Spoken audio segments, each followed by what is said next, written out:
اتقوا بفراست المؤمنین فإنه ينظر بنور اللہ۔ صدق اللہ العظیم وصدق رسولہ النبی الامین الکریم ونحن علی ذلک لمن الشاہدین والشاکرین والحمد للہ رب العالمین۔ ان اللہ وملائکتہ یصلون علی النبی یا ایھا الذین آمنوا صلوا علیہ وسلموا تسلیما۔ اللهم صل وسلم وبارك على سيدنا ونبينا وحبيبنا مولانا محمد وعلى آله وصحبه وبارك وسلم۔ غوث اعظم ابن بیسر اسامہ مدد قبلہ دی مدد کعبہ امام مدد انتظار کرم تستمن عینی را خدا جو خدا بین و خدا دا مدد مگردہ بے بلا افتادہ کشتی ضعیفان شکستہ رات و کشتی بحق خواجہ عثمان ہارون مدد کن یا معین الدین چشتی۔ مہر اسماعیل خم میرا سر تسلیم رکھ اس قتیل شیوہ صبر و رضا کے واسطے بندگان پارسا میں کر لے شامل اے خدا میر زین العابدین مرد خدا کے واسطے۔ اللہ تبارک و تعالی قرآن مجید فرقان حمید میں ارشاد فرماتا ہے کہ خبردار ہوشیار اللہ تبارک و تعالی کے ولیوں کو نہ کوئی دنیا دار کا خوف ہوتا ہے نہ کسی بات کا ملال ہوتا ہے، اور حضور پاک سید عالم صلی اللہ تبارک و تعالی علیہ وسلم نے ارشاد فرمایا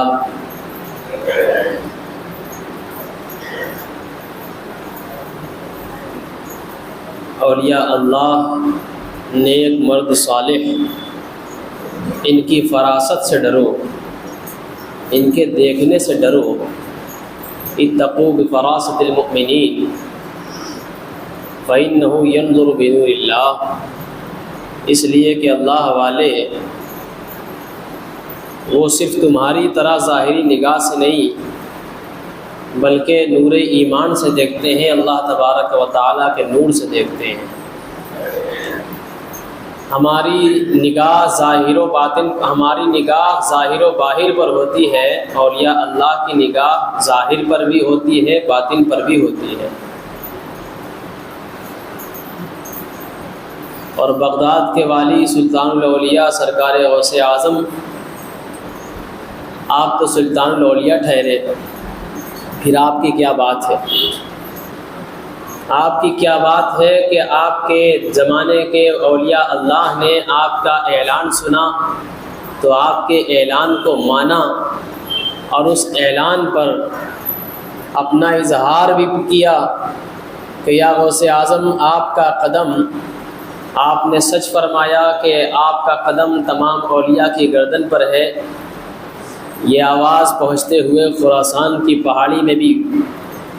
سماعت خواجہ سے ٹکرائی تو خواجہ غریب نواز محو عبادت تھے، اور اسی درمیان خواجہ غریب نواز نے بھی ارشاد فرمایا صدقتا یا غوث اعظم، آپ نے سچ کہا، آپ کا قدم تمام اولیاء اللہ کی گردن پر ہے، میری گردن پر ہے۔ بلکہ غریب نواز نے کہا آپ کا قدم میری گردن پر ہے، میرے سر پر ہے، میری آنکھوں پر ہے۔ اس زمانے میں بھی بہت سارے لوگ عقل کے گھوڑے دوڑانے والے موجود تھے، اور بعض کی نفس کی بازگشت ہو رہی تھی تو بعض نفس کے جو ذرا سے بھی پیروکار تھے ان کا بھی امتحان کرایا گیا۔ اللہ تبارک و تعالیٰ نے غوث اعظم کے اس اعلان سے کرا کہ اس وقت بعض ایسے بھی لوگ تھے جو پیر خانقاہ، پیر مغاں تھے، جنہوں نے یہ اعلان سنا تو آپ نے کہا نہیں، میرا غوث اعظم کا قدم میرے کاندھے پر نہیں۔ غوث اعظم کے پاس جب یہ خبر گئی تو غوث اعظم نے فرمایا کہ اگر میرا قدم اس کے گردن پر نہیں ہے تو خنزیر کا قدم اس کے گردن پر۔ ولی را ولی می شناست، ولی کو ولی پہچانتا ہے، اور یہ پہلے کے پیر مغاں تھے، مرشد خانقاہ تھے، اور مریدوں کے جماعت کے پیر تھے، لیکن ان کا یہ کہنا کہ غوث اعظم کا قدم میری گردن پر نہیں، غوث اعظم کو جلال آیا، آپ نے کہا اگر میرا قدم ان کی گردن پر نہیں تو خنزیر کا قدم ان کی گردن پر۔ اس کے بعد پھر ان کی آزمائش کے آگے پہاڑوں پر پہاڑ ڈال دیا گیا، آزمائش کا پہاڑ، امتحان کا پہاڑ، کہ اب وہ چلنا شروع کیے۔ راستے میں حسین و جمیل خوبصورت لڑکی نظر آئی اور پھر اس کے حسن کے جالوں میں ایسا الجھ گئے کہ اسی کے ساتھ گھومنے لگے، پھرنے لگے، حتیٰ کہ اس کے گھر رہنے لگے۔ اور جب شادی کی پیشکش کی تو وہ چونکہ یہودیہ تھی، وہ چونکہ عیسائیہ تھی، عیسائی ہونے کی وجہ سے اس کے باپ نے کہا شادی تو ہو جائے گی، اس سے پہلے تم کچھ خدمت کرو، اپنا وعدہ اگر وفا کرنا ہے تو تم کچھ کام کر کے دکھاؤ تاکہ یہ پتہ چلے کہ تم ہاں نبھانے والے ہو بلکہ اپنی حسرت کو پوری کرنے والے نہیں ہو۔ لہٰذا جو گھر کا کام کاج ہے اس کو کرو۔ اس کے گھر کا کام کاج کیا تھا؟ جو کچھ تھا وہ بھی کرنا تھا۔ اس کے گھر کے کام کاج میں ایک اور کام تھا کہ سوروں کی ٹولی ہوا کرتی تھی، ان کا ریوڑ ہوتا تھا۔ خنزیر کے ریوڑ کو جس طرح سے بعض نوکر ہکا کر کے اسے چراتے تھے، کھلاتے تھے، اس کا دھیان رکھتے تھے، اسی طرح سے وہ پیر مغاں کو بھی حکم ہوا کہ تم پر بھی یہ لازم ہے کہ تم ان خنزیر کے ریوڑ کو ہکاؤ، پالن پوشن کرو، اس کا خیال رکھو۔ تو حضرت غوث اعظم کا وہ کہنا کہ میرا قدم نہیں تو خنزیر کا قدم، لوگوں نے بلکہ ان کے مریدوں نے دیکھا، کیونکہ ان کے مریدوں نے یہ سنا بھی تھا کہ غوث اعظم جو کہتے ہیں وہ ہوتا ہے، اور ہمارے پیر نے نفس کی پیروکاری میں لمحہ بھر بھی جیسے ہی نفس کی پیروکاری کی، اس کا حال یہ رہا کہ انہوں نے دنیا دار عورت کے ساتھ عشق لڑایا، اور اس کے بعد حال یہ ہوا کہ اس کی ساری جو شرائط تھی ان شرائط کو قبول کیا، اس کے گھر رہنے لگے، حتیٰ کہ ان کے گھر میں پلنے والے خنزیروں کی پکے پالن پوشن کی ذمہ داری بھی اٹھا لی، اور یہاں تک کہ ان خنزیروں کے پالن پوشی کے ساتھ اس کو ہکاتے رہے، چلاتے رہے، اور جو اس میں سے چھوٹا خنزیر یعنی سور کا بچہ تھا، اس بچے سے اتنی محبت کرنے لگے کہ نہ صرف زمین پر بلکہ اٹھا کر اسے اپنے کاندھے پر بیٹھانے لگے۔ اور جیسے ہی یہ بات کہی غوث اعظم نے کہ خنزیر کا قدم تیرے اوپر،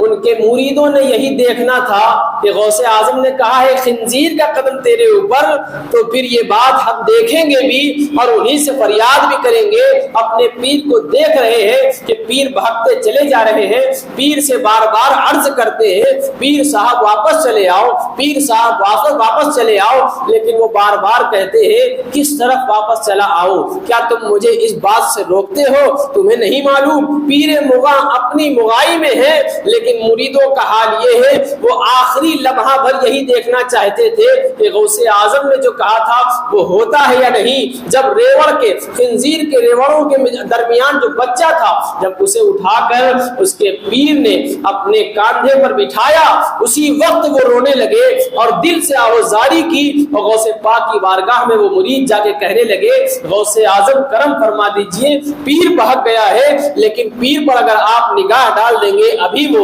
اس کا حال دگرگوں ہو جائے گا، ابھی اس کا حال بدل جائے گا۔ غوث اعظم نے ان مریدوں کا یہ شغف دیکھا کہ اگرچہ پیر بھاگ گیا لیکن پیر سے رشتہ کیسا ہونا چاہیے مرید بتا رہا، لمحہ بھر کے لیے بھاگ گیا، اور مریدوں نے دیکھا کہ اگر پیر بھاگ گیا تو اس کو راہ راست پر لانے کے لیے بڑی بارگاہ سے استمداد چاہو، اسی بارگاہ سے جس بارگاہ سے راندہ کیا گیا ہو، اس بارگاہ میں جا کر کہنے لگے یا غوث اعظم آپ سلطان الاولیاء ہیں، آپ کا کہا سچ ہے، حضور ایک نگاہ توجہ ڈال دیجئے۔ اور ادھر غوث اعظم نے نگاہ توجہ ڈالی، اور ادھر آپ کے کاندھے پر جو خنزیر کا بچہ تھا، ان کو اچانک سے ہوش و حواس آیا اور لا حول پڑھتے ہوئے بچے کو پھینکا اور اپنے مریدوں کو بلایا اور کہا بہت بڑی بھول ہوئی، بہت بڑی غلطی ہوئی، مجھے پکڑو، میرے ہاتھ پاؤں باندھو، حتیٰ کہ کالک لے آؤ اور میرے چہرے پر مل دو۔ اور پھر اس طرح سے مجرمانہ انداز کے ساتھ مجھے غوث اعظم کی بارگاہ میں لے چلو، تب جا کے یہ بات ہوگی کہ ہاں مجھ سے غلطی ہوئی۔ اب یہ بات جیسے ہی کہی مریدوں نے نہ چاہ کے بھی ان کے ساتھ یہی کیا اور غوث پاک کی بارگاہ میں لے گئے۔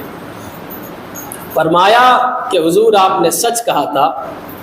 کہ جس کے کاندھے پر آپ کا قدم نہیں اس کے کاندھے پر خنزیر کا قدم، یہ آپ کا کہا سچ ہے۔ حضور توجہ فرما کر میری ولایت میں 4 چاند لگا دیجئے، میری خانقاہ میں 4 چاند لگا دیجئے، میری تعلیمات میں اضافہ کر دیجئے، میں بہک گیا، مجھے راہ راست پر لائیے۔ اور نگاہ غوث اعظم نے جب شفقت بھری نگاہوں سے دیکھا تو پھر وہی پیر مغاں، اور یہ پیر مغاں چھوٹے موٹے نہیں تھے، یہ پیر مغاں ایسے ہیں جس کی کتاب بن کر لوگ مولوی بنتے ہیں، جس کی کتاب پڑھ کر لوگ مولوی بنتے ہیں۔ یہ وہ پیر مغاں تھے جنہوں نے نفس کی پیروکاری کا ایسا مزہ چکھا کہ بعد میں زندگی بھر کے لیے اللہ کے محبوب بندے بھی ہو گئے اور ولی کامل بھی کہلائے گئے، اور ان کی نظم کی نثر کی کتاب ہم جیسے مولوی حضرات پڑھتے بھی۔ جب ان کی کتابیں نہیں پڑھتے تو آگے کا سبق ہی نہیں ملتا۔ تو پتہ چلا کہ بڑے بڑے ولی، بڑے بڑے قطب جب تک قطب زمان سیدنا غوث اعظم کی چوکھٹ پر نہیں جاتے ہیں ولایت نہیں ملتی۔ پھر ایک روایت یہ ہے اشعت اللمعات میں ہے، شیخ محقق علی الاطلاق جنہیں ہم بھی مانتے ہیں اور دیگر مکتب فکر بھی مانتے ہیں، وہ سب کوئی ان کو اپنا مانتے ہیں، اپنا جانتے ہیں۔ ان کا کہنا یہ ہے، فارسی زبان میں وہ کہتے ہیں جس کا مفہوم یہ ہے کہ میں نے 4 ولیوں کو ایسا دیکھا ہے کہ وہ قبر میں ہیں لیکن جیسا زندگی میں تصرف کرتے تھے اس سے بڑھ کر تصرف کرتے ہیں۔ قبر میں ہیں لیکن جیسی زندگی میں تصرف کرتے تھے، جو کام کرتے تھے، اس سے بڑھ کر حالت قبر میں بھی رہ کر روحانیت میں ایسے پاورفل ہیں کہ قبر میں رہتے ہوئے تصرف فرماتے ہیں۔ اور 2 کا ذکر کیا اور کہا 2 جو مشہور و معروف ہیں اور 2 غیر معروف ہیں، لیکن ذکر 2 ہی کا کیا، کہا ایک شیخ معروف کرخی اور دوسرے سیدنا شیخ عبد القادر جیلانی۔ فرماتے ہیں کہ جب یہ زندگی بھر امداد کرتے تھے، لوگوں کو راہ راست کی طرف توجہ کرتے تھے، لوگوں کو علم کی روشنی سے بھرپور کرتے تھے، وہ زمانہ تو تھا ہی مبارک، لیکن جب زمانہ قبر آیا تو آپ نے قبر سے وہ تصرف دکھایا کہ قبر میں رہتے ہوئے اگر کوئی انہیں پکارتا ہے تو وہ لبیک کہتے ہوئے اس کی امداد فرماتے ہیں۔ یہ کون کہہ رہا ہے؟ یہ کوئی ان پڑھ آدمی نہیں اور نہ ان کا براہ راست مرید، بلکہ یہ وقت کا محقق علی الاطلاق محدث دہلوی کہہ رہا ہے کہ جس کا کہنا یہ ہے کہ وہ قبر میں رہتے ہوئے مشکل کشائی فرماتے ہیں۔ تو پتہ چلا کہ ہم مشکل کشا کسی چلتے ہوئے لوگوں سے کہنے سے نہیں مانتے، بلکہ غوث اعظم خود اپنی حقیقت کے بارے میں فرماتے ہیں، وَأَلْقَيْتُ سِرِّي فَوْقَ نَارٍ، اگر میں اپنا راز، اپنا بھید آگ پر ڈال دوں، لَخَبِدَتْ وَانْتَفَتْ مِنْ سِرِّ حَالِي، تو میرے راز کو جیسے ہی آگ پر میں اپنے راز کو ڈال دوں وہ آگ پانی کی طرح ٹھنڈی ہو جائے۔ وَأَلْقَيْتُ سِرِّي فِي بِحَارٍ، اگر میں اپنے رازوں کو سمندروں کی گہرائی پر ڈال دوں، سمندر اتھا سمندر جس کی گہرائی کا پتہ آج تک کسی نے مکمل طریقے سے نہ لگا پایا ہو، ایسے سمندر کے بارے میں فرماتے ہیں غوث پاک، اگر میں اپنا راز سمندر پر ڈال دوں تو سمندر سوکھ جائے۔ وَأَلْقَيْتُ سِرِّي فَوْقَ جِبَالٍ، اگر میں اپنے راز کو پہاڑوں کی بلندی پر ڈال دوں تو اللہ تبارک و تعالیٰ کا فضل ایسا ہے کہ میرے راز کو وہ پہاڑ برداشت نہ کر پائے بلکہ ریزہ ریزہ ہو جائے۔ حتیٰ کہ یہاں تک فرماتے ہیں وَأَلْقَيْتُ سِرِّي فَوْقَ مَيْتٍ، اگر میں اپنے راز کو مردوں پر ڈال دوں اللہ فضل فرما کر اسے زندہ کر دیتا ہے۔ اور لوگوں نے دیکھا غوث پاک کو زندہ کرتے ہوئے، چیلنج ہوتا ہے رسول پاک سید عالم صلی اللہ علیہ وسلم کی ذات گرامی پر۔ جامع مسجد بغداد جہاں کھڑے ہو کر غوث اعظم سلطان الاولیاء لوگوں کو خطاب کرتے ہیں اور پھر اللہ تبارک و تعالیٰ کی طرف لو لگی کا ذکر کرتے ہیں، جیسے ہی خطبہ پڑھتے ہیں ہاؤ ہو کا عالم ہوتا ہے، کچھ اس میں ہے جو برداشت نہ کر پاتے ہیں، وہ اللہ کا ذکر غوث پاک کی زبان سے سنتے ہی فنا ہو جاتے ہیں، اللہ کہتے ہیں ادھر موت طاری ہو جاتی ہے۔ ادھر آپ نے خطبہ پڑھا، کسی نے اپنا کپڑا پھاڑ لیا، ادھر آپ نے خطبہ پڑھا، کوئی حال میں آ گیا، ادھر آپ نے خطبہ پڑھا، کوئی یہاں جا بحق ہو چکا ہے۔ ان کی مجلس میں نہ صرف انسان بلکہ جنات، نہ صرف جنات بلکہ فرشتوں کا بھی نزول ہوا کرتا تھا، اور آپ کی مجلس ایسی باروق مجلس ہوا کرتی تھی کہ آپ کی مجلس کے اوپر سے پرندے بھی نہیں گزرتے تھے، اس قدر زبردست محفل ہوا کرتی تھی کہ بڑے بڑے اولیاء مفسرین آپ کی مجلس میں بطور سامعین کی حیثیت سے آپ بیٹھتے تھے، مفسرین اعظام کاغذ قلم لے کے بیٹھتے تھے کہ آج عبد القادر جیلانی رضی اللہ تعالی عنہ آج جو قرآن کی تفسیر کرائیں گے ہم لکھیں گے۔ اور ایک دن ایسا آیا کہ غوث اعظم خطیب بغداد، خطیب مسجد جامع بغداد جیسے ہی آپ منبر رسول پر تشریف فرما ہوئے اور کہا لکھو مفسرین آج سورہ فاتحہ کی تفسیر لکھی جائے گی، لکھائی جائے گی، آپ نے کہا لکھو، بسم اللہ کرایا اور سورہ فاتحہ کی تفسیر شروع کرائی۔ ایک سورہ فاتحہ مکمل تفسیر ہو گئی، کہا پھر بسم اللہ لکھو، دوسرے نہج سے دوسری طریقے سے تفسیر لکھو، پھر مفسرین نے تفسیر لکھی، تیسری مرتبہ بھی کہا تیسرے نہج سے سورہ فاتحہ کی تفسیر لکھو، پھر چوتھی مرتبہ، حتیٰ کہ 40 طرح سے آپ نے سورہ فاتحہ کی تفسیر لکھائی۔ مفسرین وقت اپنی بغلیں جھانکتے ہوئے کہتے تھے کہ خدا کا شکر ہے کہ ہمیں غوث اعظم کی مجلس ملی جن کی مجلس میں ایک سورہ فاتحہ کی 40 تفسیر لکھائی جاتی ہے، اور پھر بھی غوث پاک فرماتے ہیں یہ تو 40 ہی ہے، اگر میں لکھانے پر آ جاؤں تو فقط سورہ فاتحہ کی تفسیر 1000 طریقے سے لکھوا سکتا ہوں۔ یہ غوث اعظم کا علم ہے، اور آج غوث اعظم کے علم کے آج غوث اعظم کی نیابت کے نام پر لوگوں کو دھوکہ دیا جا رہا ہے، علم سے دور کیا جا رہا ہے۔ وہ غوث اعظم تھے کہ سورہ فاتحہ کی 40 تفسیر لکھاتے تھے، اور پھر یہ کہتے تھے کہ اگر چاہوں تو 1000 تفسیر الگ الگ لکھوا سکتا ہوں، 1000 تفسیر کا علم مجھے ہے۔ اور آج غوث اعظم کا نام لے کر لوگ علم سے دور ہیں، جاہل ہیں، ان پڑھ ہیں، ہاتھ میں تسبیح ہے، بغل میں مصلی ہے، لوگوں کو ڈھونگ رچایا جاتا ہے، اسی کا نام طریقت ہے۔ شریعت کوئی راستہ، شریعت ایک راستہ ہے اور اس راستے سے ہم گزر چکے ہیں، اور وہ راستہ ہم پہنچ چکے ہیں، ہم وہاں تک پہنچ چکے ہیں کہ ہمیں اس راستے کی ضرورت نہیں ہے۔ جب یہ بات وقت کے محدث اور بڑے عالم کے پاس پہنچی تو آپ نے فرمایا کہ وہ سچ کہتا ہے جو کہتا ہے شریعت ایک راستہ ہے اور ہم اس سے آگے تک پہنچ چکے ہیں، وہ سچ کہتا ہے مگر کہاں پہنچا ہے؟ وہ جہنم تک پہنچا ہے۔ شریعت اور طریقت یہ دو راستے ہیں، لیکن دونوں راستہ جو جا کے ملتا ہے ایک ہی جگہ جا کے ملتا ہے۔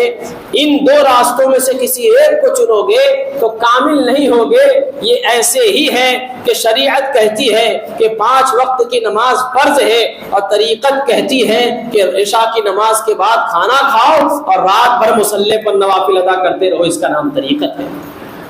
شریعت یہ کہتی ہے کہ کماؤ اور اپنی آل و اولاد کو کھلاؤ کھاؤ، سب کا خیال رکھو، اور طریقت یہ کہتی ہے کماؤ بھی، کھاؤ بھی اور دوسروں کو کھلاؤ بھی۔ شریعت یہ کہتی ہے کہ تمہیں حج کرنا ہے، تمہیں روزہ رکھنا ہے اور اس طرح سے اپنی زندگی بسر کرنا ہے۔ طریقت یہ کہتی ہے کہ تمہیں حج بھی کرنا ہے، تمہیں روزہ بھی رکھنا ہے، اور جب کوئی حج کرنے والا ہو تو اسے حج بدل بھی کرا دینا ہے۔ جس کو اگر چاہت ہو کہ عمرہ کی تو اسے عمرہ کرا دینا بھی تصوف کا نام ہے، طریقت کا نام ہے۔ شریعت یہ نہیں کہتی کہ صرف حج کرو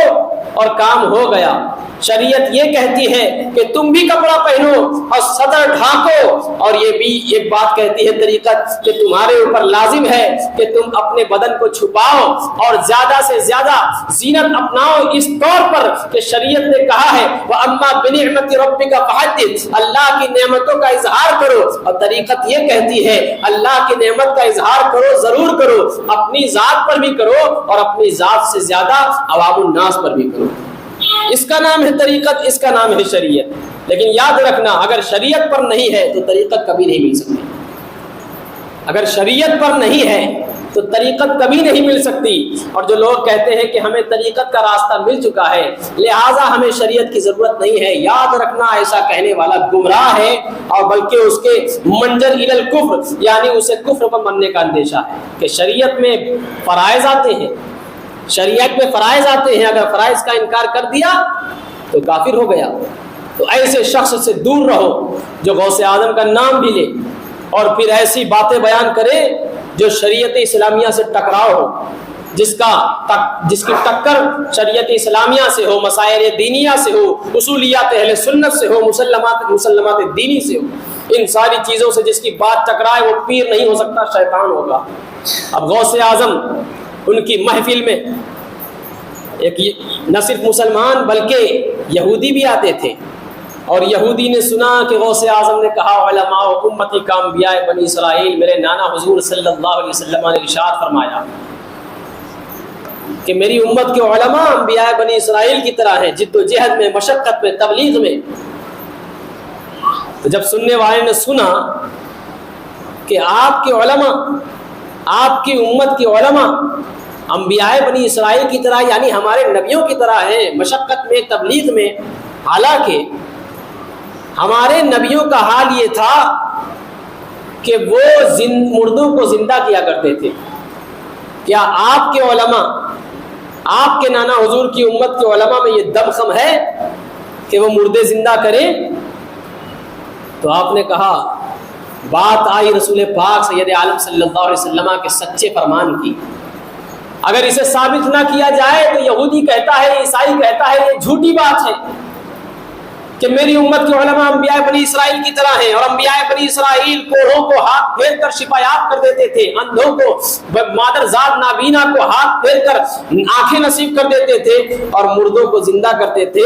بھلا امت رسول میں کوئی ایسا بھی ہے؟ غوث اعظم جلال میں آتے ہیں اور فرماتے ہیں میرے نبی کا فرمان سچا فرمان ہے، پہاڑ اپنی جگہ سے ہل سکتا ہے، آسمان ٹوٹ کر گر سکتا ہے، قیامت ہم پر آ سکتی ہے، لیکن حضور کا فرمان کبھی نہیں ٹل سکتا۔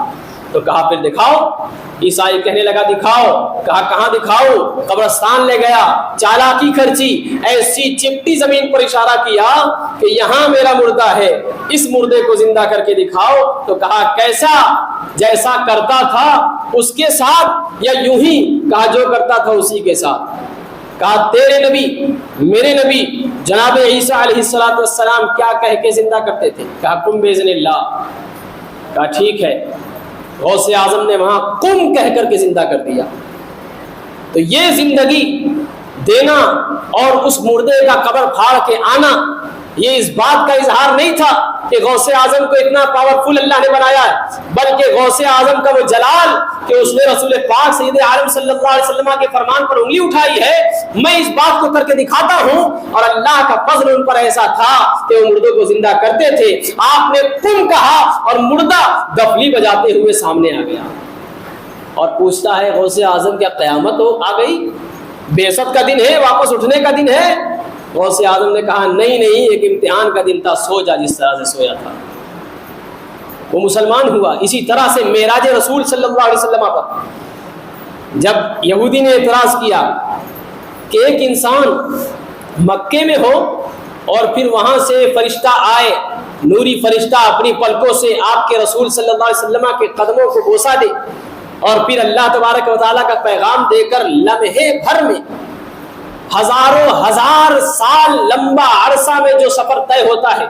لمحے بھر میں یہ آپ کا دعویٰ ہے کہ آپ کے پیغمبر علیہ الصلوۃ والسلام نے وہ لمحے بھر میں سارا سفر کر کے واپس اپنے گھر کو آئے، کنڈی ہلتی رہی، بستر گرم رہا، یہ عقل سے ماورا ہے۔ کہا تجھے اس پر یقین نہیں؟ یہودی کہنے لگا نہیں، کہا ٹھیک ہے جا, تجھے سمجھ میں آ جائے گا, تو یقین کرے گا. اور یہ اپنے گھر کو گیا اور پھر اپنے گھر جا کر اپنی بیوی سے کہتا ہے یہ لو بازار سے میں مچھلی لایا ہوں, اس مچھلی کو تم بناؤ, میں قریب ندی سے نہا کے آتا ہوں. اور روایتوں میں آتا ہے اس نے اپنی بیوی کو مچھلی دی کہ صاف کر کے بناؤ, میں نہا کر آتا ہوں. اور یہ نہانے کے لیے دریا میں, ندی میں جیسے ہی اس نے ڈبکی لگائی, گیا تھا مرد, اور جب ڈبکی سے باہر, جب دریا سے باہر نکلا تو عورت بن کر نکلا. اب اسے پستان ظاہر ہو چکے ہیں, اسے لمبی لمبی زلفیں ظاہر ہو چکی ہیں, اس کی حالت بدل چکی ہے, جینڈر چینج ہو چکا ہے. اور پھر کیا دیکھتا ہے کہ اسی ندی کے ارد گرد سپاہی ہے جو بادشاہ کے ہیں, اور راجا کے سپاہی بادشاہ کے سپاہی کی اس ایک پر نظر پڑ گئی اس پر, اور اسے دونوں میں آنکھوں میں آنکھیں لڑ گئی, پیار ہو گیا. اور پھر دونوں نے عشق کا جو بھرپور استعمال کیا کہ دونوں نے شادی کی, اور پھر شادی بھی کی, گھر بس گیا, حتیٰ کہ ایک نہیں 4 بچے بھی ہو گئے, سب کی پرورش کرتے ہوئے بڑا بھی ہو گیا. اور پھر ایک دن آیا, اتنا لمبا عرصہ 9 مہینے 10 مہینے 2 سال میں جہاں بچے ہوتے ہوں وہاں لمحے بھر میں 4 بچے ہو رہے ہیں, زندگی کا لمبا سفر طے کر رہا ہے. حتیٰ کہ ایک لمبے سفر کے بعد اس جو عورت بن چکا ہے آج اسے خواہش ہوئی کہ کیوں نہ میں ندی میں نہا لوں. اور پھر وہ واپس ندی میں آ کے نہاتا ہے. جیسے ہی ڈبکی لگاتی ہے, ابھی لگاتی ہے, اور جب واپس نکلتی ہے تو کیا ہے کہ میں پہلے مرد تھا پھر سے مرد بن چکا ہوں. اور یہ بات جیسے ہی اس نے دیکھی اور پھر پلٹ کے اپنے گھر گیا اور کہتا ہے کیا ہوا, مچھلی تیار ہو گئی؟ بیوی کہتی ہے پاگل ہو گئے ہو, ابھی تو تھما کے گئے تھے اور ابھی کہتے ہو تیار ہو گئی, بھلا اتنی جلدی پکتی ہے؟ کہا کیا بات کر رہی ہو, میں تو عورت بن چکا, میرا کسی سے بیاہ ہو چکا, کئی بچے ہو چکے, ایک لمبا سفر طے کر چکا, اس کے بعد تم کہتی ہو کہ ابھی لمحہ بھر گزرا ہے, مچھلی تیار نہیں ہوئی ہے, اور تم فوراً آ کے پوچھتے ہو. چلو جو معمہ تھا غوث اعظم کی بارگاہ میں, غوث اعظم نے میری ذات پر اسے آشکار کر کے بتا دیا. جس طرح سے تو عرصہ دراز کا سفر عورت بن کر, بچے جن کر, ان کی پرورش کر کے ایک لمحے بھر میں کہ ابھی مچھلی پک کے تیار بھی نہ ہوئی ہو اتنا لمبا سفر ہو سکتا ہے, تو پھر رسولوں کے رسول سردار انبیاء صلی اللہ علیہ وسلم کیوں نہیں میرا یہ سفر کر سکتے؟ ایسا کر کے اس نے بیوی کا ہاتھ پکڑا, کہا چلو غوث اعظم کی بارگاہ میں ایمان لاتے ہیں, اسلام قبول کرتے ہیں. اور وہ دونوں اسلام قبول کر کے مسلمان ہو گئے. پتہ چلا حضور کی عزت پر, چاہے حضور کی حدیث پر اعتراض ہو, چاہے حضور پاک کی ذات پر اعتراض ہو, چاہے حضور پاک سید عالم صلی اللہ علیہ وسلم کے اقوال و افعال یا ان کی ادا یا ان کے طرز کردار پر اگر ذرا سا بھی حملہ ہو تو عاشقان رسول کا یہ حال ہونا چاہیے, جیسے ہو سکے اس کا جواب دیں. یہ معمہ اور یہ نکتہ غوث اعظم کی کرامت سے نکلتا ہے جسے لوگ بیان نہیں کرتے. ضرورت یہ ہے کہ غوث اعظم کے نام کا صرف مرغا نہ کھایا جائے, غوث اعظم کے نام کا صرف لنگر نہ چلایا جائے, بلکہ اس لنگر کا جو بیک گراؤنڈ ہے, اس لنگر کا جو اہم نظریہ ہے, اس نظریے پر بھی نظر رکھنی چاہیے کہ بھوکوں کو کھانا کھلاؤ, ننگوں کو کپڑا پہناؤ, اور جو کوئی بیچارہ ہو اس کے لیے چارہ گھر بن جاؤ. اس طرح سے غوث اعظم نے تربیت دی, اور علم کی روشنی میں زندگی کیسے بسر کی جاتی ہے یہ غوث اعظم نے سکھا دیا. اب اگر ہم غوث اعظم کی اس تاریخ سے اگر سبق نہ حاصل کریں تو پھر ہم جیسا ان پڑھ, ہم جیسا غافل اور کاہل کون ہوگا؟ اس لیے اے لوگوں, ہم سرکار غوث اعظم کی زندگانی سے اہم جو نکات نکلتے ہیں, جو سبق نکلتے ہیں, اس پر زندگی میں ڈھالنا بہت ضروری ہے. وآخر دعوایا ان الحمد للہ رب العالمین.